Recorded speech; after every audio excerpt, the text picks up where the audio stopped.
Hello friends, welcome to Sproutwik YouTube channel. ఈ వీడియోలో machine learning life cycle గురించి తెలుసుకుందాం. డేటా కలెక్షన్ నుండి మోడల్ మానిటరింగ్ వరకు ప్రతి స్టెప్స్ ని జనరల్ ఎగ్జాంపుల్ తో చెప్పబోతున్నాను ఈ వీడియోలో. సో నేను మోస్ట్లీ 10 to 15 minutes లోనే వీడియోస్ చేస్తాను. సో తప్పక చూడండి. అండ్ చాలా మంది వీడియోస్ చూస్తున్నారు కానీ సబ్స్క్రైబ్ చేయట్లేదు. సో ప్లీజ్ సబ్స్క్రైబ్ చేయండి. Okay, next. So ML life cycle లో ఫస్ట్ పాయింట్ ఏంటంటే problem statement and business understanding అన్నమాట. సో ప్రతి ఎంఎల్ ప్రాజెక్ట్ స్టార్ట్ చేసే ముందు బిజినెస్ సమస్య అర్థం చేసుకోవాలి. ఎగ్జాంపుల్, ఒక బ్యాంక్ ఎవరెవరు లోన్ తిరగనివ్వకుండా ఉంటారో అది వంచన వేసి రిస్క్ తగ్గించుకోవాలనుకుంటుంది. సో నెక్స్ట్ డేటా కలెక్షన్ అన్నమాట. డేటాబేస్, ఏపీఐలు, యూజర్ లాగ్స్, సెన్సార్స్ వంటివి ఉపయోగించి రా డేటా సేకరిస్తారన్నమాట. ఎగ్జాంపుల్, ట్రాన్సాక్షన్ సమాచారం, క్రెడిట్ హిస్టరీ, ఇన్కమ్ వివరాలు ఇలాంటివి అన్నమాట.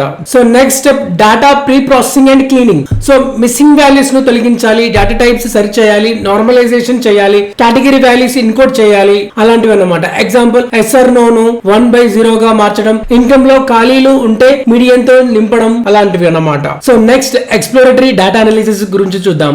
డేటాలోని ప్యాటర్న్స్, డిస్ట్రిబ్యూషన్స్, కోరిలేషన్స్ తెలుసుకోవడం అన్నమాట. Example, based on income or age ఆధారంగా డిఫాల్ట్ రేట్ ని గ్రాఫ్ లో చూపించడం అన్నమాట. సో నెక్స్ట్ ఫ్యూచర్ ఇంజనీరింగ్, కొత్త ఫ్యూచర్ క్రియేట్ చేయడం లేదా ఉన్నవి మార్చడం అన్నమాట. Example, debit to income ratio లాంటి కొత్త ఫ్యూచర్ ని తయారు చేయడం అన్నమాట. నేను ప్రతిదీ బ్యాంక్ రిలేటెడ్ ఎగ్జాంపుల్ చెప్తున్నాను. Next model selection and training. సరైన అల్గోరిథం ఎంచుకుని ట్రైనింగ్ డేటాతో మోడల్ ని ట్రైన్ చేయాలన్నమాట. ఎగ్జాంపుల్, లాజిస్టిక్ రిగ్రెషన్ లేదా రాండమ్ ఫారెస్ట్ క్లాసిఫికేషన్ కోసం. So next model evolution. Accuracy, precision, recall, FN score వంటి మ్యాట్రిక్స్ తో మోడల్ ని టెస్ట్ చేయడం అన్నమాట. ఎగ్జాంపుల్, మోడల్ 92% డిఫాల్ట్ ని సరిగ్గా అంచనా వేస్తే బాగుంది, కానీ అన్ని వయసుల్లో సమానంగా పనిచేస్తుందా లేదా అనేది చూస్తుంది అన్నమాట. So next hyper parameter turning. Model performance ని ఇంప్రూవ్ చేయడానికి గ్రిడ్ సెర్చ్ చేసి రాండమ్ సెర్చ్ వంటివి ఉపయోగిస్తాం అన్నమాట. సో నెక్స్ట్ మోడల్ డిప్లాయ్మెంట్ చేయడం. మోడల్ ని ఏపీఐ గా మార్చి ప్రొడక్షన్ కి పంపించాలి. దానికి ఫ్లాస్క్ లేదా ఫాస్ట్ ఏపీఐ ఉపయోగించవచ్చు అన్నమాట. ఎగ్జాంపుల్, లోన్ ఎస్టిమేట్ వేయడం కోసం బ్యాంక్ సాఫ్ట్వేర్ లో ఏపీఐ ఇంటిగ్రేట్ చేయడం అన్నమాట. Next monitoring and feedback loop. Model performance, latency, drift ని మానిటర్ చేయాలన్నమాట. ప్రొమెంథసిస్, గ్రాఫానా, ఎంఎల్ ఫ్లో వంటివి టూల్స్ గా ఉపయోగించవచ్చు అన్నమాట. ఎగ్జాంపుల్, కొంతకాలం తర్వాత యూజర్ బిహేవియర్ మారితే మోడల్ పర్ఫార్మెన్స్ తగ్గుతుంది. సో రీట్రైన్ అవసరం అవుతుంది అన్నమాట అప్పుడు. So next automation and CI/CD for ML. Jenkins,